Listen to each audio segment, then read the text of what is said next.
If your pool water is constantly cloudy and turning green fast, no matter do you use shock or you just skyrocket chlorine or you maintain your chemicals on the proper level, whether you backwash it and it's still not helping, the issue might be a little bigger. If you are tired to fight this type of green water in the swimming pool, you might need to take a look at your pool filter. I have Pentair Triton fiberglass sand filter and seems like it's time to change sand media there.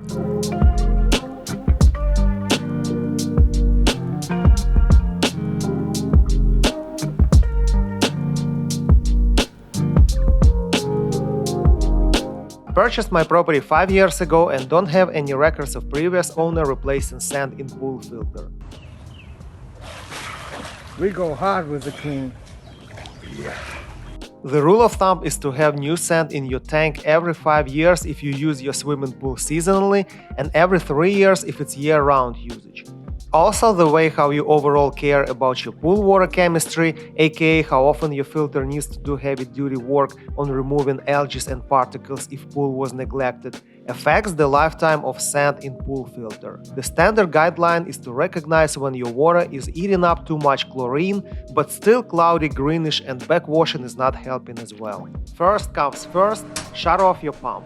To be safe, you can plug it off or flip the breaker that feeds the pump. Before opening tank, you need to drain the water from there. If you have in-ground pool, it's almost guaranteed your equipment and water lines going to it gonna be above the water level in the pool. So you will not be draining water from the swimming pool by draining it from tank due to difference in levels. But if somehow your equipment is sitting lower, for example, it happens often if you have above the ground pool, you're gonna need to play with valves to shut off water access to the pool equipment or switch settings on your multi-port valve to waste or closed, so the water in lines while naturally moving is not entering filter. Before draining water and opening tank, I always recommend to let built-up air out by opening pressure relief valve or, as manufacturer call it, air bleeder valve.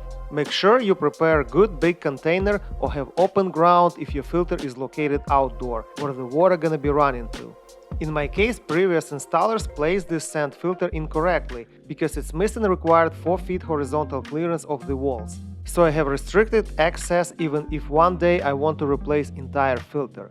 Often people removing entire filter, unscrewing these unions, but as you see I have restricted access due to improper installation, improper placement, because I do have my pump on the way and I need to remove the pump and unscrew those unions. PVC pipe gonna be still on the way.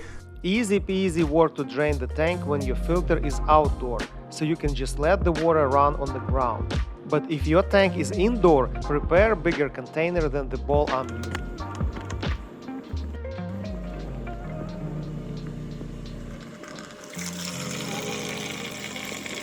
Little trick if you don't have some big bucket to accommodate at once all the water that's draining from the tank.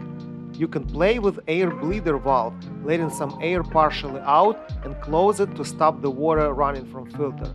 Because air is trapped in tank and plumbing lines, it's affecting the free flow of the water, restricting it. And again.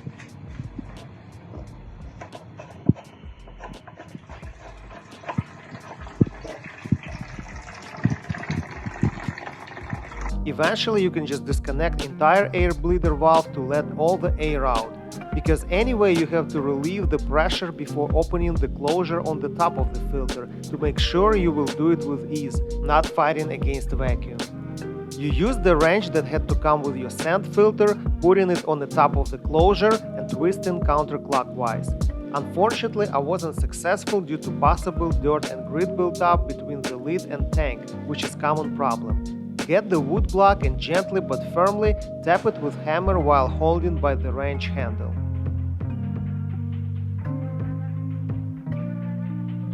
You literally need microscope to see structural changes in tiny granules of sand that got rounded up over years comparing to new one with sharp edges that do the work catching algae and debris. Compressing, decompressing, mixing, almost essentially sandblasting the sand and the inside of the filter every time we backwash. The sharp edges will over time get rounded off. and become more, rounded. So, over time they don't fit together nearly as tightly as they used to, when it was new. And so that's why we need to replace the sand. Visually, you're not always gonna see any difference in shape and color of sand. I had a lot of dark and greenish chunks though. So dark with the algae and particles that got stick together. Please get the Shopvac to pull sand out of the filter. It's the most efficient and reliable tool for this operation. If you value your personal time, do not attempt and go for scooping the sand out with plastic cup, how some people do. Even with Shopvac, it took me around couple of hours to remove all the old media out with driving Shopvac to the side of the property to dump it. Second round of getting sand out. But again, it's the most important tool you must have as your helper in this operation. Suck the crap out of that thing! Just suck it! Suck the crap out of it! When you approach the bottom of your filter with Shopvac, be careful and recognize plastic laterals located there. You don't want to hit and crack them as they are essential parts of your pool filter assembly that work by holding back the sand and debris in your filter while allowing clean filtered water to pass through them back to the pool. After you vacuumed out all of the sand from your tank, you might want to inspect laterals. Because if any of them damaged or cracked, or you just did it yourself, it's the cause of occasional sand if you see any in your swimming pool, because media from filter is not trapped by lateral anymore and bypassing through crack into the pool. All the sand stuck to laterals and sides of the filter I just shaked off manually with gloves to feel safe and not to hit it with Shopvac hose. You can also wash off remaining parts with garden hose. Clean the strainer air relief, located on the top of the diffuser connected to the top piping.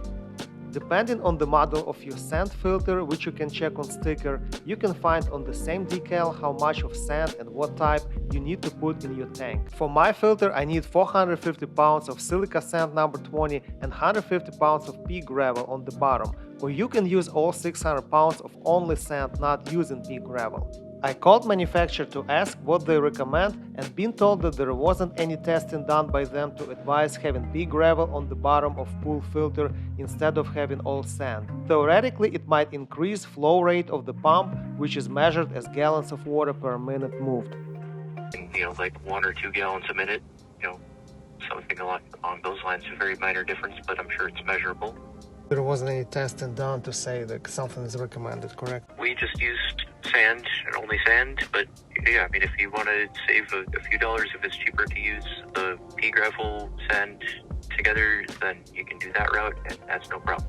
Another option I never checked myself but was offered by Pool Store is to use glass filter media, which is made from grains of recycled glass. If you have time to experiment, you can go for that, as rumors saying it lasts 3 times longer than standard silica sand. It did cost me $11 per bag, and it's 12 bags because I need 600 pounds, 50 pounds per bag. Allegedly, it's good to add water into the tank before pouring the sand. That technically can help to offset single point load to protect laterals and disperse media evenly.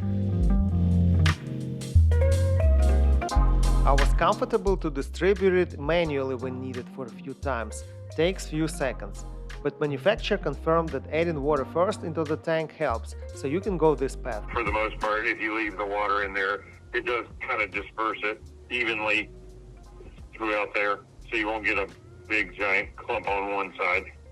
Got Just it. the way the sand naturally will work its way to a level spot. Before putting new media, cover diffuser located on the top of the piping with some plastic bag to protect from sand getting in it. As you see, I messed up with that, but it's not a fatal mistake, as little amount of sand that gets into the diffuser just gonna get blown into the pool and you can easily clean it vacuuming. It's gonna hurt too much. It's gonna blow out in the pool. In the you pool. may have to vacuum it back up, but it'll get crap back in the bottom of the filter anyway. Wash well the closure and O-ring before putting back. You don't want any grit or sand on threads to avoid high friction and stripping over the entire length of those. Sergii says, always think about next guy, and it can be yourself too in 5 years replacing sand again. Remember how difficult it was for me to remove the top closure. You can see that's about how much you're gonna have inside That's approximate volume. Clean threads of the tank as well. Lube the O-ring with lubricant. I'm applying commonly used PTFE-based Magic Lube. Put enclosure back, try to align everything to make sure you have pressure gauge facing the front or where you want it to be. Tighten with wrench. Close air bleeder valve and put white cap back on the drain part. Looking ahead, I can say that this random silicone previous installers had around drain cap confused me with its purpose, so I didn't expect water to be slightly leaking from there when the equipment was back and rolling.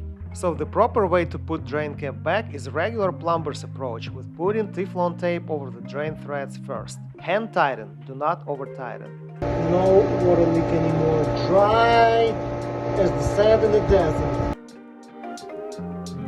Remember, a lot of water was drained from tank and some of it got there from plumbing lines, so make sure you have enough water in your swimming pool that will be distributed along the lines in tank.